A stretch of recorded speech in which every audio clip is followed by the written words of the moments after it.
Tiffany, bonne santé. Par la grâce de Dieu, tout va bien. Gloire à l'agneau, en forme. Amen. 2022, changer ma caméra. Olingi sous-souté, relax, ma putate. Quitter tout dans la veste. Au moment où on a ngolu, so nzamba singelo, au moment où c'est cause changement. Bazo ko tuna yango pesir la démonologie, voilà ko fonga blo moko bien. Mingi ko mona ka ke ba témoignage nanga eza sur démonologie.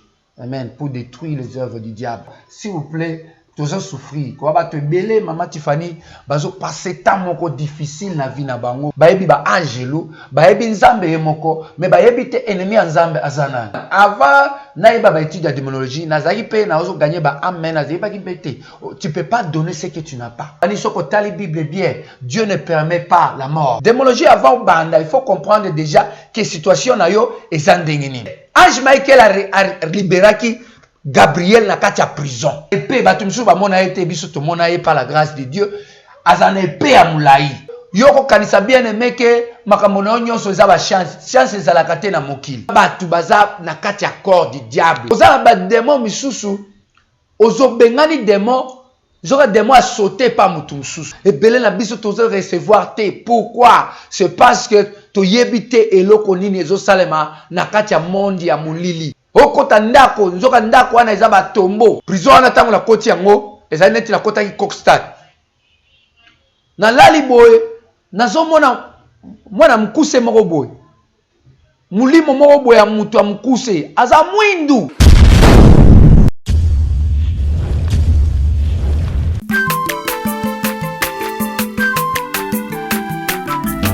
Aza mwana moto te, boa kosangai. Abongwani pete, boa wangana. Nzambe ya le Nazarien, le Nazarien, le Nazarien, le Nazarien. Ebana kitoko koma mokondima, atako babakola ke mafuta na musakolima. Lelo ya yo bolingo ebateli le Nazarien, lipamboli oyo mona na katempeni mama kandelobi. Koleke mapapu, masope mafuta, toko kesitana longo na nzambe oyo mabenga na makomi Jésus. Shalom chez vous, bien-aimés dans le Seigneur, très chers fidèles internautes. Nous vous aimons beaucoup. On est ensemble, il n'y a pas de souci. C'est les Nazariens avec la princesse Maman Tiffany Mokoa dans cette émission qui réunit les enfants de Dieu. Je suis avec le prophète Ali. Mais avant de lui dire un bonjour, je dis à ceux-là qui sont derrière la caméra et la machine de nous balancer un cantique pour la gloire de notre Seigneur Jésus-Christ. Et on se retrouve tout juste après. Régie à vous. Alléluia. Merci le roi de rois.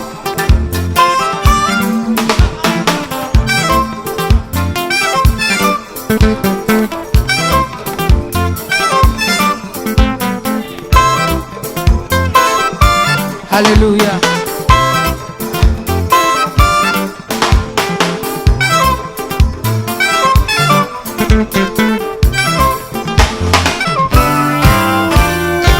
Tombola maboko na yo likolo. Lakisa maboko na yo.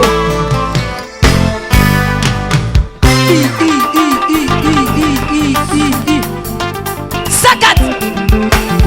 Sakat. On y va. Ah. Salaboye, salaboye.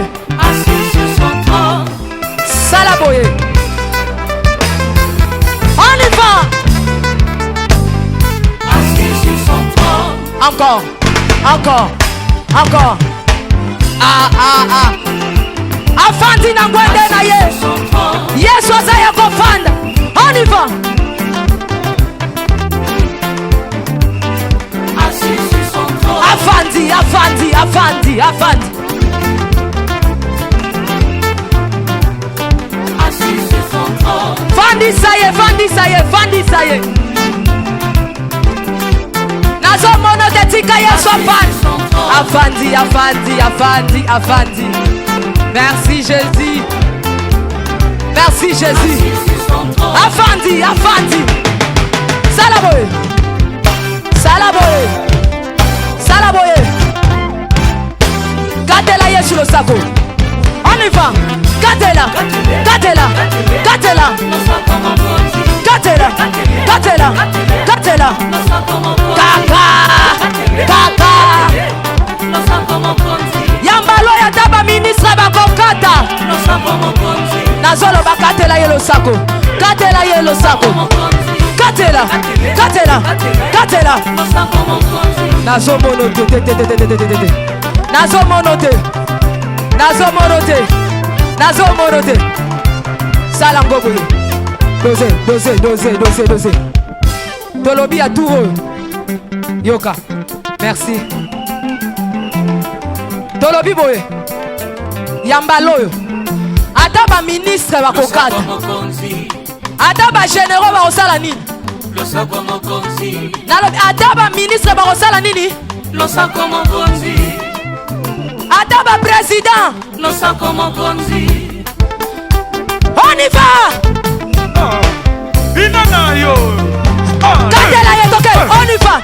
Abe ya Nzambe Zapi, Mbaya Mwiko Api, merci Alain Kiakala, Gérard Mokwa, c'est quand il a fait plaisir énorme à Papa Guy, là-bas la Maman Lolo, là-bas là, pourquoi pas à Nekab, ma sœur à moi-même, que j'aime beaucoup, Nathalie Moussibou, à toi, Losako, Maman Foura Tabou, Papa Kaïs, pourquoi pas, Maman Betty Kokile, Maman Chérie, Maman Madé, que le Seigneur nous bénisse, bonne année à tous ceux-là qui sont déjà dans cette année 2022. Shalom, l'homme de Dieu. Shalom, Maman Tiffany. Bonne santé. Par la grâce de Dieu, tout va bien. Gloire à l'agneau, en forme. Amen. La gloire de Dieu sur nous pour 2022. Ok. Bonne année à tous. À toi aussi, Maman Tiffany. 2022, changer ma caméra. Olingi sous-souté, relax, ma putate. Quitter tout dans la veste. Ngolo Nzambe, la Bible dit on marche en gloire. C'est-à-dire, toujours équilibré, toujours qu'il est le bosso. Omoni soki Nzambe alatisi yo okomona pe na ngolu soki Nzambe asimbi eloko okomona ke c'est cause changement. Lorsque Dieu touche quelque chose, il y a quelque chose qui se fait. Mais lorsque l'homme te touche, il n'y a rien qui change. Gloire à l'agneau. Shalom, bien-aimés, bonne année, bonne fête à tous. Bao bazala ba congé, que Dieu vous bénisse. Azalana bino, bao bazo sala ba voyage, Nzambe abatela bino. Bao bazala bandako, bazo landa biso, kimi Nzambe. Shalom ekota na kati ya ndako na foyer na bino. Au nom puissant de Jésus-Christ de Nazareth. Amen. Merci, prophète.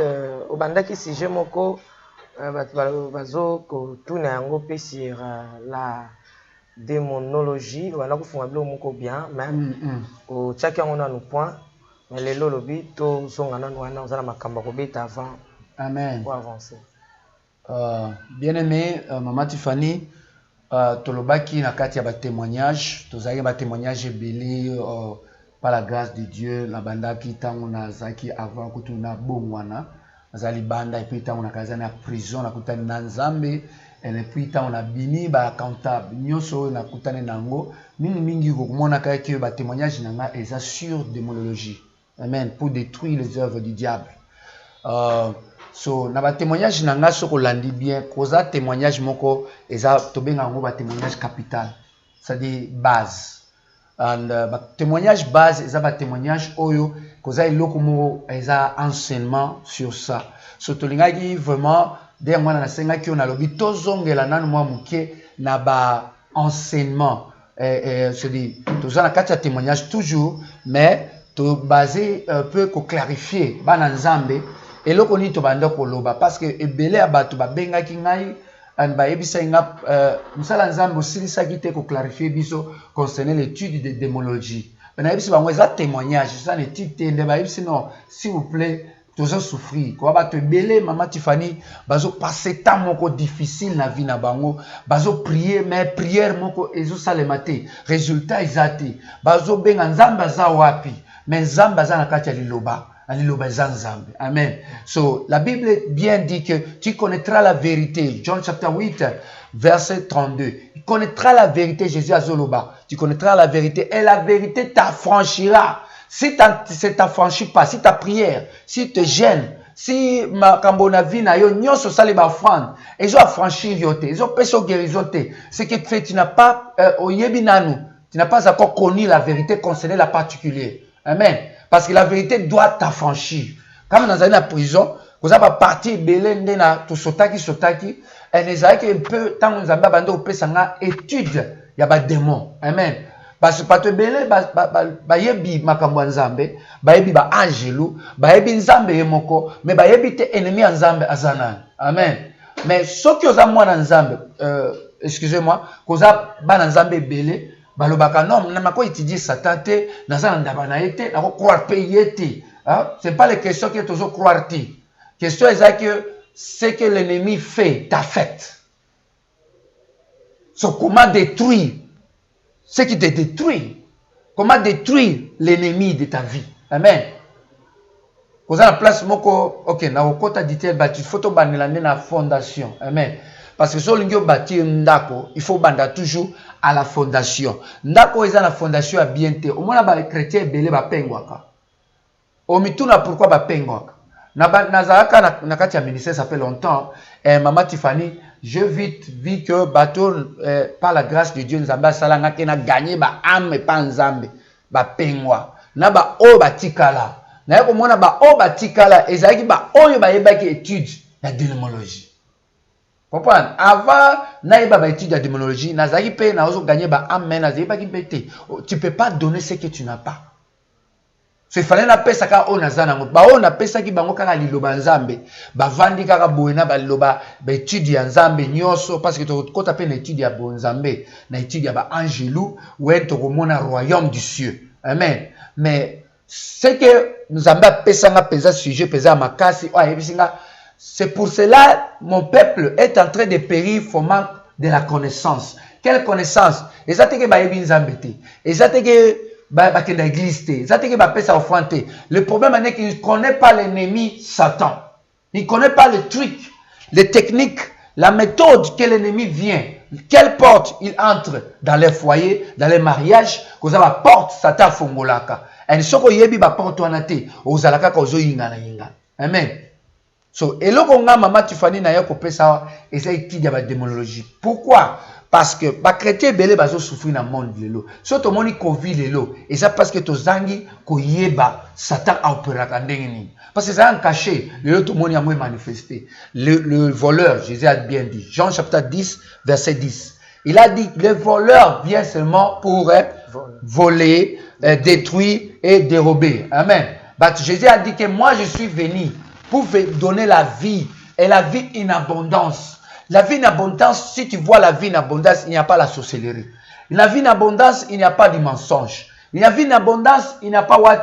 Il n'y a pas la destruction. La vie en abondance, il n'y a pas la pauvreté. Il n'y a plus d'abondance, il n'y a pas la mort. Il a dit dans ces cités-là, il n'y aura pas la mort, ni le pleurs. Oso lela lela. Oso souffrir. Tu as 10 ans dans le Seigneur, mais oso souffrir kaka. Tu as 10 ans dans le Seigneur, mais tu es malade. Tu as 10 ans dans le Seigneur, bah tu vas continuer kaka konyo kwama parce que tu n'as pas encore connu la quoi, la vérité. Amen. Voilà, toujours Amen. Maman Tiffany, bien aimé, na kati ya émission yo eloko ya mutu ya makasi ezali koyeba la vérité. Premièrement, ce que tangi Bible bien. Ancien Testament, na Nouveau Testament. Ancien Testament, Satan a un contrat dans Nzambe. Mais dans le Nouveau Testament, nouveau volonté de Dieu, l'alliance était établie que Dieu et Satan bakabouan totalement. À partir de quoi? À partir du sang de Jésus. Amen. Au comment on a vu à Job? Via Job, au comment on a Satan bande kota azana permission à kota na lola. Kosenga permission à attaquer nani musali nzambe, à attaquer bana nzambe. Chaque fois akoya kuna accuser bango. Amen. Mais na Nouveau Testament, na Nouveau Alliance, Nzambe et Satan azokota lisusu te na lola. La Bible est bien dit, Révélation chapitre 12, verset 11 à 12. La Bible a dit qu'on a vaincu par le sang de l'agneau. Et par la parole de notre témoignage, nous donnons à l'obi tolinga qui vit na bisote antil kokufa. Ayoki Jean ayoki voix et l'obi. Maintenant, le salut est entré dans le ciel. Il a dit l'accusateur de notre frère et sœur est tombé. Amen. Satan n'a plus d'accès dans le ciel. Il n'a plus l'accès dans la présence de Dieu. Mais dans l'Ancien Testament, dans l'ancienne alliance, il avait l'alliance. Il avait l'accès d'entrer dans la présence de Dieu et demander la vie de tes frères, la vie de ta famille, la vie de tes enfants. Dieu permet. Maman Tiffany, ce que tu as la Bible bien, Dieu ne permet pas la mort. Alléluia. Dieu ne permet pas la maladie. Dieu ne permet pas la sorcellerie dans la famille. Dieu permet la vie et la vie en abondance. Amen. So, fondation Oyo Nazo Pesa, maman Tiffany bien-aimée, ezali concernant démonologie. Démonologie avant banda, il faut comprendre déjà que situation na yo ezandengini. Amona ki batebele ba benga nga. Lobi nazo prier. L'homme de Dieu nazo sambela iloko moko te zo salema. Yo zaneti Daniel. Maman Tiffany Daniel, le prophète Daniel, na kati ya livre Daniel chapitre 9 et 10. Et l'homme de Dieu a mona ki bazana Babylone. Azaï n'avait qu'à vivre bien, abandonné n'avait qu'à lire bien. Mais il avait quelque chose qui lui manquait.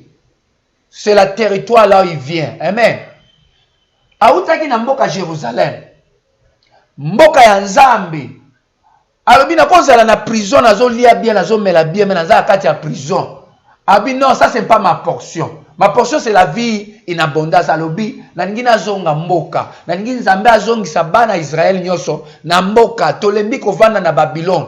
Tolembi kovanda na mboka ya bapaya. Tolembi tozonga na mboka na biso. Tolembi tozonga place Nzambe abenga ki biso, abenga bakoko na biso. Maintenant tolembi tozonga Daniel banda prière. La Bible dit Daniel banda ki prière ko sambela pa Nzambe na verset chapitre 9. Maintenant comme dans chapitre 10, la Bible dit Gabriel, ange Gabriel nde yaki. Omoni ange Gabriel aza messenger ya Nzambe. Ayaki kopesa réponse. Ayaki kopesa réponse pas nani et pas Daniel. Mais réponse wana manifestation za muke. Ba combien lelo bazo sambela mais ba réponse za muke. Ba réponse à Nzambe za kaka Nzambe alobaki a révélé bango bat na manifestation bazo matérialiser ti. Ma ba nini vina bango ezo kaka na échec. Mais ba sambelaka ba pesaka ba dim ba kendaka ba église mais abotaka ti abalaka ti azo kende ba église azo sambela akutana ba pasteur songolo mais le côté ezo salema qu'est-ce qui se passe? Daniel a découvert que ce qui fait je dois maintenant commencer à jeûner. En tant que jeûner, la Bible dit que tant Gabriel a lié deuxième fois akutaki nani muto liberaki ezalaki ange Michael. Ange Michael a libéré Gabriel na kati ya prison. Daniel. Ange Michael. Dans le bango anglais. Michael aza ange des armées, le chef de l'armée de Dieu. Amen. Ce yenda contrôle la katango est comme bitumba. Yende fois azala liboso. Amen. Azana épée batumsu ba mona été biso to mona par la grâce de Dieu. Azana épée ya mulai ya moto. Ana lataka pembe. Moko lataka rouge. Amen. To kota na sijo na jour mususu. Ene ange Michael yende siko amona kike Nzambe asi atindaki ange Gabriel déjà aya ko répondre, aya ko pesa ba révélation ko pesa Réma et pas Daniel. Pour Daniel abando ko jeûner pendant 21 jours. Mais réponse ya quitté, ba combien lelo, ba ozela ba réponse na kati ya ba prière. Na kati ya balo sambo depuis ofuka malaki Nzambe et le côté iso salema ba la Bible dit il y avait le combat dans l'esprit. Michael ayaka pamba te Michael soka ye koza bitumba ko salema. Amen. So la Bible dit tangu Daniel abando zela azela ki azo sambela kaka azo jeûner kaka ti 21 jours. Les 21 jours Michael et Gabriel ayeko kita Gabriel a ABC Daniel makambo salamaki na mokili makambo salamaki na kati ya molimo makambo nini salamaki na kati ya molimo ezalaki ke kozalaki combat. Il y avait la guerre. Et la guerre là Gabriel azalaki déjà emprisonné azalaki omoni ndeto za boye monde e bandaka na molimo monde e bandaka na bonzoto ti ndeto za boye yoko kanisa bien aimé que makambo na nyonso eza ba chance ezalaka te na mokili nyonso eutaka na molimo nyonso manifestaka ozo mona eza réalité te eza manifestation ya OEC salamiki déjà na kati ya molimo yango na place tomonaka bandoto tomonaka ba rêve. Mais la Bible dit qu'il y avait un combat. Michael abande ko bundana roi ya Persia. Ya Persia.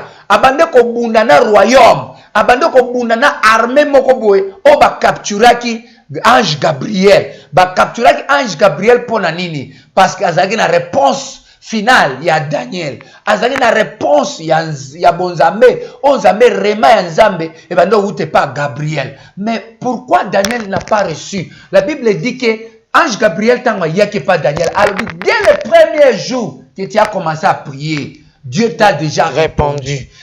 Nazo ebate nani nazo loba na yelelo. Dès le premier jour, maman Tiffany obandi ko loba na nzambe mbala moko asi apesi réponse. Mais eloko nini ezo sala ke est retardé. Omona yango te na bomoto. Omona yango te. Depuis bando osambela eloko moto ezo sala. Et ça le m'avait pas pasteur nyos. Et pas ça le m'avait pas musakoli nyos. Et l'autre ça le m'avait pas mutunyos na mokili on a ça moi. Mais il faut que muto a gagner ça muto a yebis azana sagesse. Amen. So lingi ozwa réponse na yo bien-aimé tango e bandi siko comment recevoir les choses de Dieu. Comment comprendre qu'est-ce qui se passe dans le monde de l'esprit. Le temps que Michael a betaki bandini babitumba wana a libéré nanu Gabriel. Atiki akende babitumba continue aki. Un moko sozu miracle na yo. Ozwaki ozaiki kuna libala te. Okalista ngo ozwa libala. Nde makamonyo se sili. Nzoka sata bitumba sili na te Michael azobunda kaka. Ebisi Daniel, Gabriel ebisi Daniel bien-aimé. Alors bibi tumbeza kaka. Continuez à prier. Continuez à jeûner. Dozwa ki miracle na yo ozaiki bela ozwi guérison. Continuez à prier. Il y a des gens qui ont cessé à prier, qui ont cessé d'aller à l'église, qui ont cessé de faire les choses de Dieu parce qu'il y a besoin qui miracle naïe. Mais il y a pas ce qui se fait dans l'esprit. La Bible dit lorsque le démon est sorti, il est parti dans le désert. Azoluka place nini akobombana akobatama akobinourir mais soka azui angote ake kozwa banoko na ye ake kozwa ba famille na ye ake kozwa ba cousin na ye alobi bazala 7 pour ce qui fait yepe comme 8e. Amen. Amen. So ba eko koma lisusu bazongi ndako alobi je vais retourner à ma maison. Abi okomona problème a mutuana oyo azalaki guéri problème na ye parce que azongelaki mokili. Parce que zongelaki makambo ya mokili parce que bosanaki nzambe problème na ye o ekoya ekozala plus que pur que o ezalaki. Amen. Nakota siko na introduction bien-aimé. Bien-aimé, avant la kota il faut comprendre le code. Matthieu chapitre 18 verset 18. Bible dit, je vous dis la vérité. La Bible, ce que tu lis sur la terre sera lié dans l'esprit, dans le ciel. Et ce qui est délié sur la terre sera délié dans l'esprit. Amen. Amen. Bien-aimé, boyoki yango très bien la Bible, azoloba Jésus, azolobi saba disciple inaye, azolobi saba tunyoso, alobi eloko bo kangi na mokili, ekozala kangami na molimo. Eloko bo délié na mokili, ekozala délié dans l'esprit. Et belé na batu tozo sambela omone osambela lobi soit guéri. Même mutwana osambela loko moko te zo salem.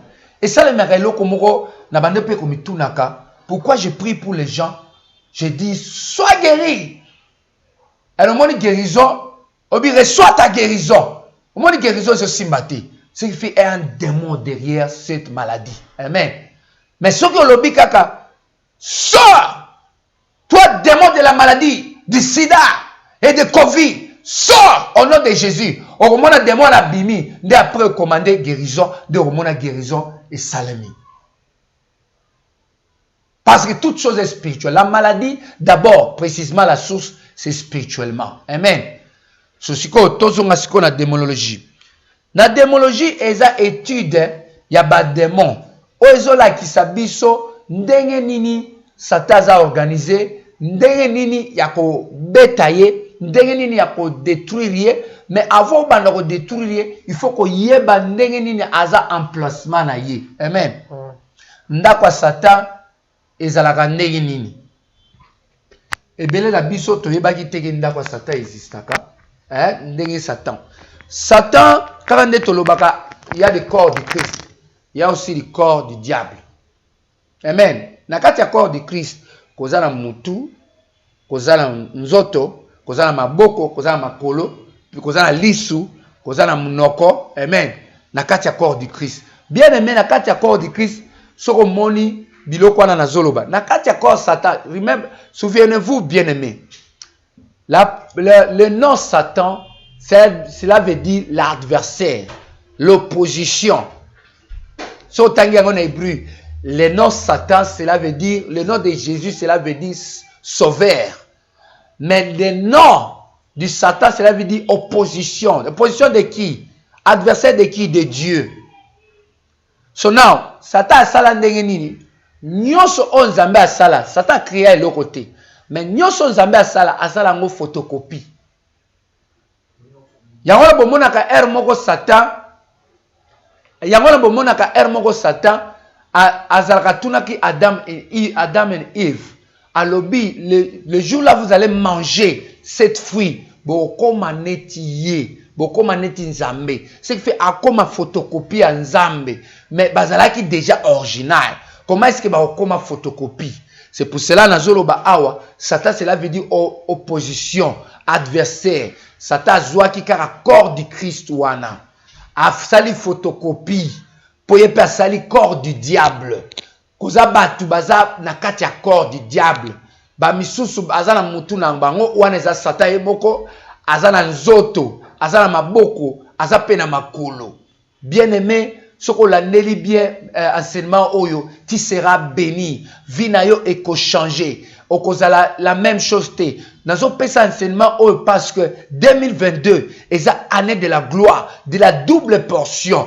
Ta vie ne sera pas la même chose. La vie ne sera pas la même chose. C'est pour cela, la Bible est ce que tu lis sous la terre. Qu'est-ce que tu es en train de lier sous la terre? Il faut lier le démon. Koza ba démon misusu, ozo bengani démon, zoka démon a sauté par mutu misusu. A sauté pas même la famille. Et c'est la bongo na kati ya ministère de délivrance, na kati étude de délivrance, soko bengani démon o ba pasteur ba yebi ba sala nzambe ba yebi, yango na soto sala délivrance et pas batu. To lo bakana mutu nyonso azala distraité, mutu nyonso asambela, mutu nyonso azala concentré avec Dieu parce que ba démon soko bengani bango ba sotaka et pas batu misusu. Amen. Mais siko soko zo bengana démon, il faut faire d'abord le lier. Olobi au lieu désarmé ye, au lié ye. Mais tant aussi ce qu'on lié ye, de au bengani ye dans l'affaire, dans l'affaire. C'est tant au bengani ye, de au mona siko au sambeli siko situation na yo et ko changer. Un mot ko mona situation na yo changer ti. Na kati ya famille, na kati ya libota na yo, na kati ya mariage na yo. Et là, comment on te changer? Ozo sambel, ozo ken l'église, ozo gêner, ozo prier, ozo pesa ba dîme na yo, ozo pesa ba don, ozo pesa ba offrande na yo. Mais là, comment on te changer? C'est parce que oyebi na noté comment l'ennemi opère, comment l'ennemi a opéré. Nzambe a sa pesa biso biloko nyonso na Golgotha. A pesa déjà mariage, a pesa déjà la vie en abondance.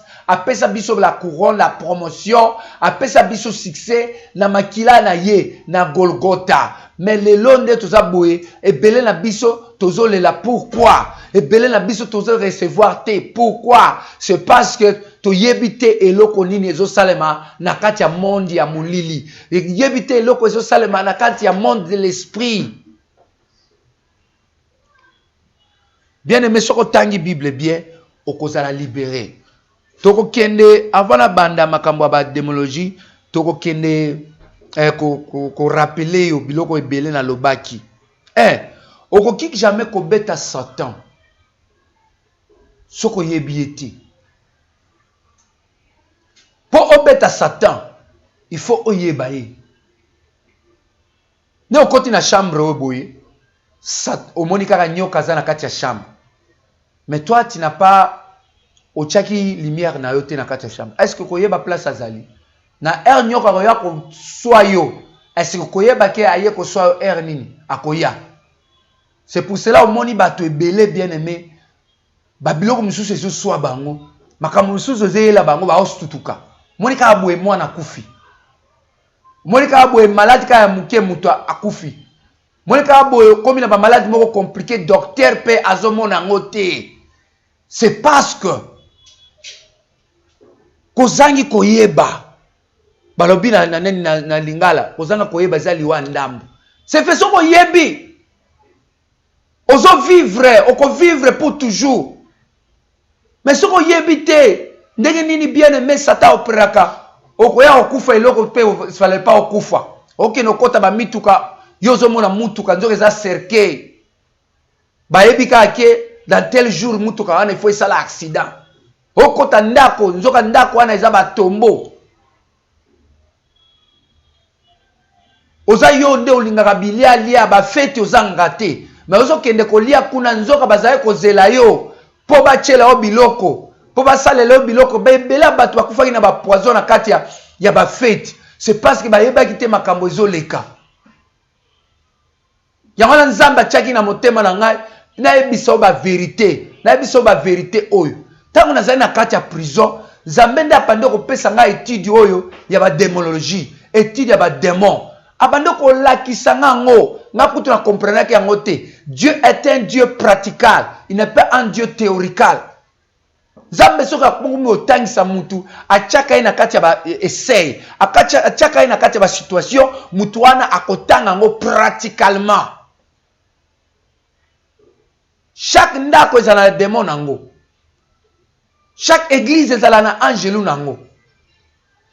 Yango na omona ka bato bele ba comprendre te. Tango mando kota na kota ya kati ya prison, eloko esala meke ezali nini ba mando ko changer nga ba place ba prison. Na mando ko baluka na Sud Afrique mobimba, nazo baluka bazo balusa ngai. Bazo balusa ngai. Tango bado balusa ngai na kati ya prison wana. Zamba zo ko lakisa nga tango na komika na prison pa. Prison wana tango na koti yango ezali neti na kota ki Kokstad.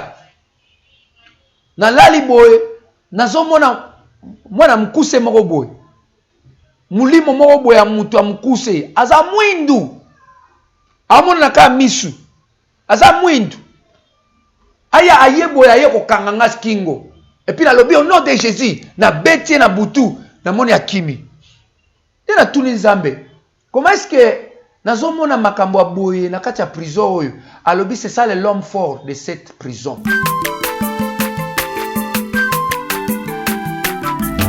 Aza mwana moto te po akosa ngai abongwani pete po awangata Nzambe ya le Nazarien, le Nazarien, le Nazarien, le Nazarien. Ebana kitoko koma mokondima atako bapakolaki mafuta na mosakolima lelo ya yo bolingo ebateli le Nazarien lipamboli oyo mona na katempeni mama kandelobi kolake mapapu masope mafuta tokokesitana longo na Nzambe oyo babenga na makomi